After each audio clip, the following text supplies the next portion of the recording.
Terima kasih atas waktunya. Perkenalkan, nama saya Lukman. Begini Mas Abrang, ini terkait dengan beberapa pertanyaan sebelumnya dari Mas yang di belakang itu yang bicara soal membandingkan dan dibandingkan ini ya, kayak lagunya itu Darboy. Ini bicara, saya ingat Mas Abrang itu pernah ngobrol soal moralitas, akhlak, integritas itu ya, yang soal itu. Itu kan setiap orang hidup itu, siapapun, setiap orang itu dari lahir itu mengadopsi nilai atau value gitu kan. Dan ini ada terkaitannya dengan ruang lingkup keluarga itu nanti. Pertanyaan saya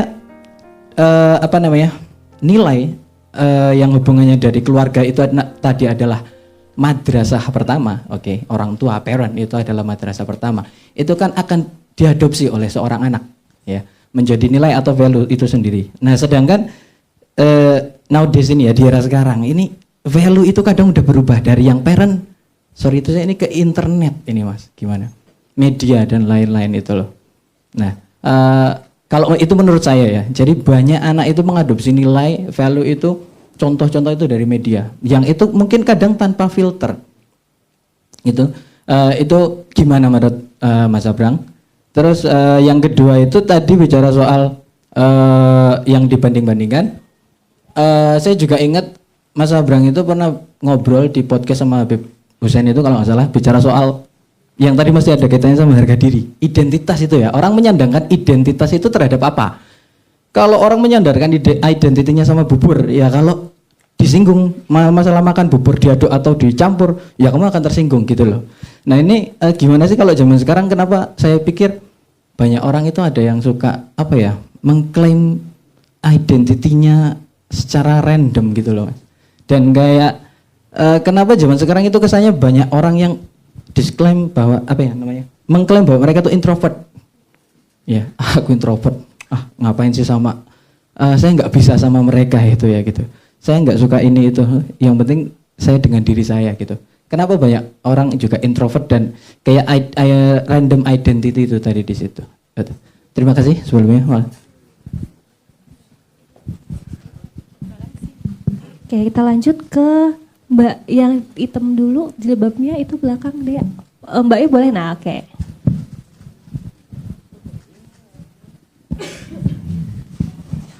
Selamat malam Mas Abrang dan teman-teman.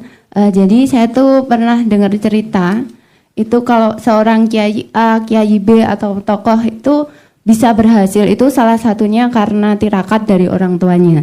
Pertanyaan saya itu bagaimana pendapat Mas Abrang tentang orang tua yang melakukan tirakat, entah itu puasa atau melakukan amalan apapun yang diniatkan untuk keberhasilan anaknya. Terima kasih.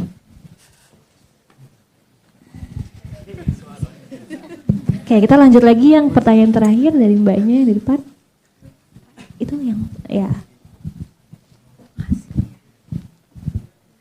Baik, selamat malam Mas Abrang. Saya mau tanya, jadi dalam suatu keluarga itu kan ada orang tua, dan orang tua itu kan dua kepala yang berbeda. Bagaimana kemudian kalau setiap problematika dalam keluarga itu sendiri, termasuk permasalahan emosional dari kedua kepala ini, bukan hal-hal yang terkait rasional, kemudian keputusannya dibebankan kepada anak. Apakah kemudian kita sebagai anak boleh memberikan pengertian di mana seharusnya permasalahan emosional dari dua kepala ini bisa diselesaikan oleh dua kepala sendiri tanpa perantara dari anak, karena ranahnya sudah emosional dan terlalu internal dari hubungan mereka sendiri. Gitu. Terima kasih. Oke, kita ke pertanyaan pertama ya Mas.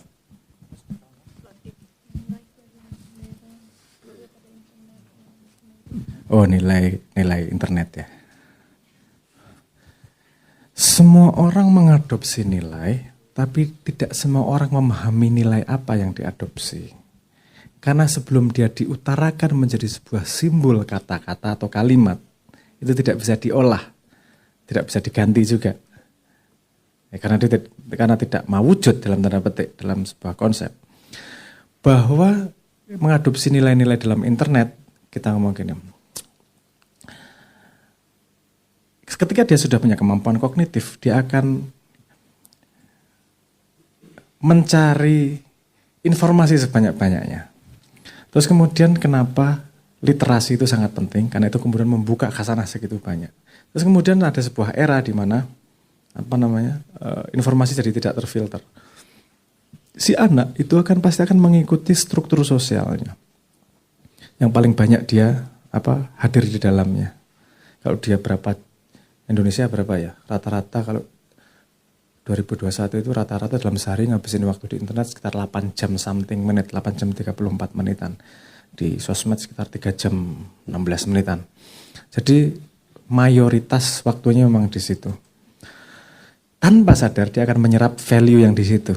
Karena mana yang tinggi, mana yang rendah akan nancep akan kepake di lingkungan sosialnya.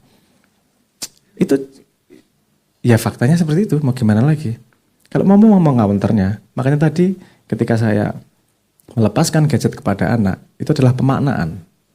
Jadi sehingga dia bisa mengolah nih. Dia bisa masuk ke lingkungan kambing tanpa harus menjadi kambing. Harapannya kan gitu. Dia tahu kapan berperan menjadi kambing, kapan tidak berperan menjadi kambing. Itu kadang-kadang terlalu efektif juga. Kepada kasus anak saya. Aku malah tadi cerita lagi. Anak saya itu juga bangsat kayak bapak. Anak saya yang pertama ya, anak saya yang pertama itu kognitifnya sangat kuat. Dan saya ajari critical thinking dari awal. Dan kalau membantah, luar biasa. Dan dia tahu bahwa dia berperan dalam internet itu. Sampai menjadi peran seorang scammer dan nyecam. Kan mumet bapak iki, gue nyecam gitu ya, argumentasimu gimana? Ayo dimaknai. Yang laporin adiknya. Adiknya berbeda lagi. Adiknya orang yang sangat tidak punya filter dan jujur dan emosional. Jadi dia nangis-nangis, kakak ini itu nyecam orang sama temennya membuat drama. Terus hasil scamnya ya Roblox ya boneka-boneka gitu-gitu lah. Terus dikasihin ke saya, tak kasihin orang yang di scam no. Ini udah dikasih sama kakaknya gitu. Saya cari argumentasi, kenapa kamu nyecam orang? Do you think it's a good thing? Oh, bagus. Wait, kok bagus? Gimana argumentasimu kemudian? Karena aku dulu pernah di scam Pak Anda. Anak saya manggil saya Pak Anda. Karena ibunya Bunda, bapaknya Pak Anda. Saya dulu pernah di scam Pak Anda dan saya sakit hati di scam. Sehingga saya harus memberi pelajaran kepada orang, agar jangan di scam lagi. Terus cara memberi pelajaran gimana? Ya dengan nyecam orang. Logikamu gitu. Nah itu kemudian diskusi terjadi. Itu memang tidak baik, tapi itu opportunity untuk kemudian saya diskusi panjang lebar sama dia. Terus kemudian akhirnya dia sampai pada posisi bahwa dia tahu itu salah. Tapi fun to be done. Oke. Ya setelah diskusi panjang, oke, kita ambil garis lurus nih. Kita harus ngambil tracknya di mana nih. Kalau kita ngomong pada value itu gini. Value itu sebagai seed untuk melakukan something. Terus kemudian ada boundaries, apa yang boleh atau tidak. Kalau dia value-nya udah benar, bisa mengidentifikasi mana good, mana bad. Kemudian yang salah kan boundary-nya kemudian. Oke, kita bikin boundary ini. Boundary-nya kalau kamu ngambil sesuatu dari orang, dengan menipu orang lain, merugikan orang lain, itu udah lepas dari boundary. Rule-nya di situ. Oke, ada satu pengalaman yang menghasilkan rule untuk dia sepanjang hidupnya. Win-win menurut saya. Walaupun harus ngalami punya anak scammer. Selama seminggu saya teror, saya manggilnya scammy. Scammy. Ibunya tidak terima. Karena dianggap saya mendoakan anak saya menjadi scammer. Omongan kan doa. Enggak salah konsepmu, tapi aku butuh neror di anak ini sebentar. Dia harus merasakan pain-nya dari mistake gitu loh. Dia di mocking. Untung dia nyekemnya sekarang. Sehingga dia bisa belajar sekarang. Kalau nyekemnya nanti pas SMA setengah mati, apa kita handle-nya? Jadi menurut saya itu lagi-lagi kesalahan utamanya adalah ketika dia tidak ditemani berproses. Karena kita tidak bisa menghalangi anak untuk bisa berhubungan dengan siapa aja. Kalau kita menghalangi si anak untuk berhubungan, dia akan kehilangan kesempatan untuk berproses. Sehingga dia tidak punya kesempatan untuk menilai batasnya di mana. Kalau tidak dia ditemani, dia akan menyimpulkan pemaknaannya pada lingkungannya. Itu yang dangerous. Gunanya orang tua, saya paham bahwa orang tua mungkin tidak punya waktu banyak sama anaknya. Mungkin dia sehari 2 jam. Oke, gunakan 2 jam itu untuk diskusi kognitif. Kamu ngapain nih? Dan jangan pernah ngejudge anak. Karena dia belum tahu benar salah. Dia lagi probing nih, nyoba-nyoba. Lihat kalau anak kecil itu di dapur pasti nyoba-nyoba dipegangin apa. Sampai orang tuanya teriak. Oke, habis itu dia berhenti. Nggak nyenggol itu lagi. Karena tahu boundary-nya. Semua orang itu gitu kok. Kamu umur segini itu masih nyoba-nyoba. Bilangnya nggak yakin ya boundary-nya gitu, belum dibentak sama bapak atau belum dibentak sama lingkunganmu. Kamu coba-coba tuh pasti apa yang kira-kira boleh, kira-kira enggak. That's the nature of human. Jadi semakin sering dia tahu kesalahannya, semakin banyak dia tahu kesalahannya ketika kecil, semakin dia banyak modalnya untuk tumbuh besar. Dan sebenarnya internet bisa dimanfaatkan untuk itu. Karena banyak kesalahan yang terjadi di internet. Kalau orang tuanya ikut menemani memproses. Bukan sebagai dogma, tapi sebagai kebiasaan untuk memproses. Kita harus, kalau pengalaman saya harus ngasih logikanya. Ketika dia sudah bisa diajak ngobrol. Sebelum itu ya harus pakai fisik. Anak saya yang pertama ini dulu ada satu hal yang dia sangat tertarik dan nggak bisa saya bentak, nggak ngerespon, yaitu mainan raket nyamuk. Pegang, saya setrum, cetak. Oke, habis itu nggak pernah nyenggol lagi. Karena diomongin nggak mempan, dia harus ngalami sakit fisiknya. Orang tuanya cuma memastikan bahwa sakit fisiknya tidak sampai mematikan si anak atau menghasilkan kecacatan seumur hidup, gitu aja. Yora setrum nyamuk loro paling. Jajal cetet enggak gitu. Itu yang saya sering tabrakan sama istri. Karena tidak setuju dengan konsep itu. Tapi saya merasa anak saya belajar naik pohon. Oke. Saya naik, tak tunggu jatuhnya. Itu saya tanam. Ketika dia naik jendela, awas lu jatuh. Saya tunggu jatuhnya. Oke, dia jatuh, saya tangkap. Cuman perlu dipastikan bahwa dia ngalami traumanya, tapi tidak sampai cacat. Naik pohon, awas lu jatuh. Hati-hati, kalau nggak hati-hati jatuh lu. Jatuh, tak tangkap. Oke. Itu dapat 3 kali, 4 kali, omongan saya kemudian dianggap serius nih. Karena prediksinya itu terjadi, dia alami. Ini membangun Pavlovian conditioning lah. Sambil kuliah. Sambil kuliah, conditioning ke anak nih. Jadi omongan si Panda ini sudah kayak profetik, kayak nabi jadi anak saya. Wah, kalau Panda udah ngomong, padahal kita kan kalau anak kecil kan belum tahu apa-apa, kita gampang nanam image itu. Itu kadang-kadang berguna juga. Jadi kita tidak pernah bisa menyalahkan keadaan zaman. Yang nomor 1 kita salahkan respon kita terhadap situasi. Menurut saya seperti itu. Berikutnya. Oh, banyak manusia itu punya kebutuhan innate kebutuhan to trust something dan be something. Kalau dia nggak bisa be something by himself, dia mengadopsi identitas yang lebih besar.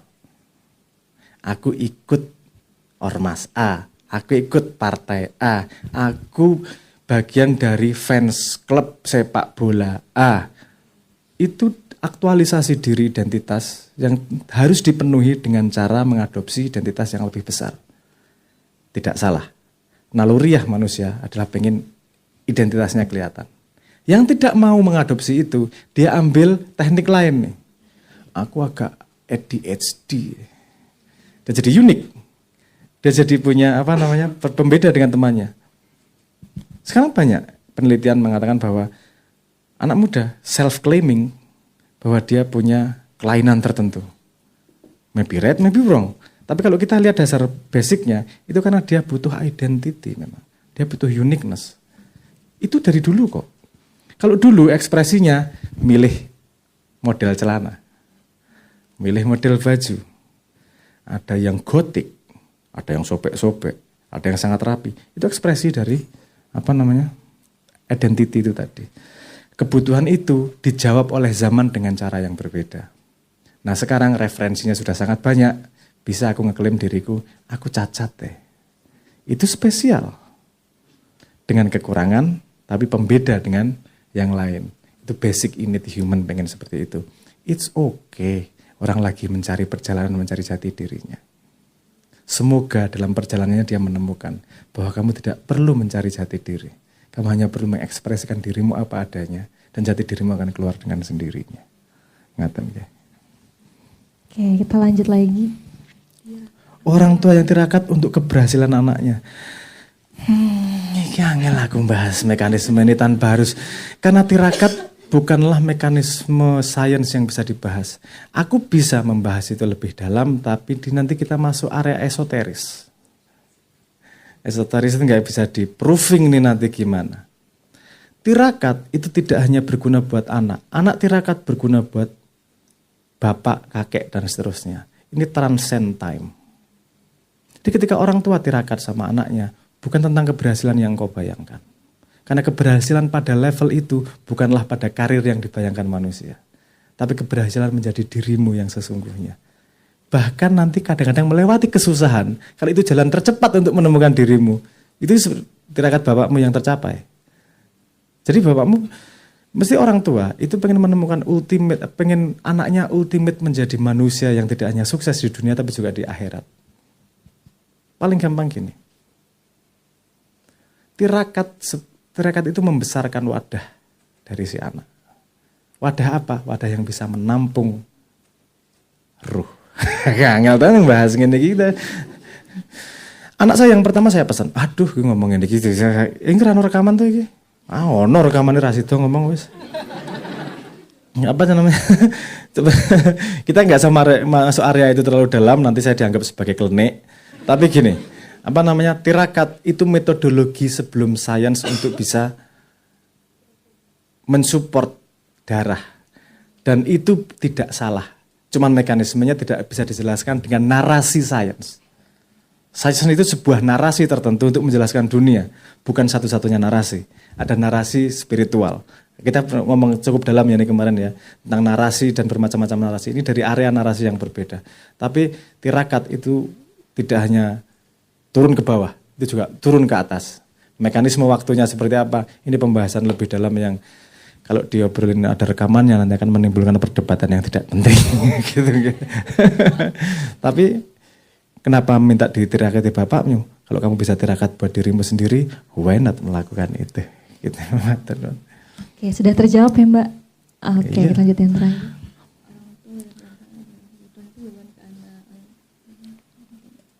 Oh, orang tua butuh anak untuk menengahi. Kenapa tidak diserahkan kepada orang tua gitu? Ngelihatnya jangan gitu. Coba lepaskan anak orang tua dulu. Lepaskan human. Anyone who cry for help, if you can help, help. Doesn't matter siapapun. Ketika orang tuamu tidak bisa meresolve, saya sangat masuk akal kenapa dia minta anaknya. Karena anaknya adalah common, persamaan dari keduanya. Ketika individu uniqueness-nya tidak bisa ditabrakkan, dia mencari kesamaan. Apa ya? Ada representasi fisik dari kesamaan keduanya. Adalah si anak. Makanya si anak harus take over, ambil keputusan. Pertanyaannya, man up. Kamu berani nggak ambil keputusan itu? Kalau saya pribadi, dari kecil, ketika saya ditanyain gitu, langsung saya. This is my decision. Kamu sudah nanya ke aku, pintunya terbuka, saya sampaikan. Kalau nggak kamu lakukan apa nggak, mau kamu lakukan nggak kamu lakukan, aku sudah menyambut bola yang dilempar dan aku membantu sebisa-bisanya. Itu opportunity-mu untuk terlibat dalam membangun keluarga. Karena keutuhan keluarga tidak hanya bersandar kepada orang tua. Siapa tahu anaknya juga bisa lebih dewasa dalam keadaan itu. Karena biasanya yang tidak terlibat dalam pertarungan itu yang paling bisa memberi advice. Kalau contohnya, kalau ada teman Anda 2 ribut pasangan, nyari advice, wah kamu jadi orang paling bijaksana sedunia. Kamu harus pengertian dek sama dia. Dia itu orangnya gini, kamu harus bijaksana. Kalau dia yang ngalami, karena ngomongin dirinya sendiri aja nggak bisa. Cangkemmu enak, kau nggak ngalami, cok. Nah, kamu pada sebuah perspektif posisi yang bisa helps other, why not? Cuman kalau ini spesifik anak sama orang tua, yang perlu dijaga adalah adab, gitu aja. That's it. Menurut saya seperti itu. Semoga bermanfaat. Oke, terjawab ya Mbak ya. Oke, setuju sih Mas. Jadi memang kalau kita misalnya melihat sebuah status kayak ngerasa ya harusnya orang tua bisa ambil putusan sendiri gitu ya. Itu kan sebenarnya kalau kita ngelihat sebagai keluarga yang utuh itu sebenarnya anak juga akan terlibat gitu ya. Oke, gimana Mas? Tak tambah sedikit. Kamu jangan menganggap orang tua lebih dewasa loh. Lebih hebat. Orang tua itu cuma lahir lebih duluan daripada kamu. Bukan berarti tumbuhnya dan dewasanya pasti lebih baik daripada kamu. Informasi yang dia baca seumur hidup bisa kamu selesaikan setahun kok. Dengan informasi segini banyak. Kita harus menghormati mereka sebagai orang tua, tapi ilusi yang lain, kamu tetap human sama human. Itu menurut saya perlu kita pertimbangkan. Seperti saya duduk di sini, bukan saya yang lebih pengalaman, tapi karena saya lahir lebih dulu daripada kalian. Urusannya ngono ngerti disian, tak share daripada tak pek dhewe ra ono gunane gitu. Ya,